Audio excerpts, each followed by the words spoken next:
హిరణ్యకశిపుడిని సంహరించిన తర్వాత ఉగ్ర రూపంలో ఉన్న నరసింహస్వామిని చూసి దేవతలందరూ భయపడడంతో మంగళాద్రి పర్వతంపై లక్ష్మీదేవి నరసింహస్వామికి అమృతాన్నిచ్చి శాంతింపచేసింది.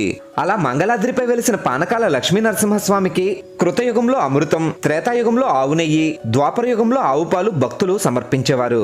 ఇప్పటి కలియుగంలో భక్తులు సమర్పిస్తున్న పానకాన్ని నిజంగానే నరసింహస్వామి తాగుతున్నాడా లేదా అనే అనుమానంతో అక్కడి జమీందారు తన కుడి చెయ్యిని తెరిచి ఉన్న పానకాల నరసింహస్వామి నోట్లో పెట్టాడు.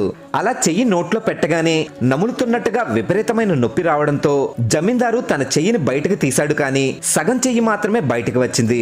అప్పుడు పానకాల నరసింహస్వామి మీద జమీందారుకు నమ్మకం కలిగి ఆలయ గోపురాన్ని నిర్మించాడు. భక్తులు సమర్పించిన పానకం సగం అవ్వగానే మీ విగ్రహం లోపల నుండి గుటక వేసిన శబ్దం మనకు వినిపిస్తుంది. ఇలా ప్రతినిత్యం ఎంతో పానకాన్ని నరసింహస్వామికి భక్తులు సమర్పిస్తున్నా విచిత్రంగా అక్కడ ఒక్క చీమ కూడా మనకి కనిపించదు. ఇది భగవంతుడి లీలో కాదో కామెంట్ చేయండి.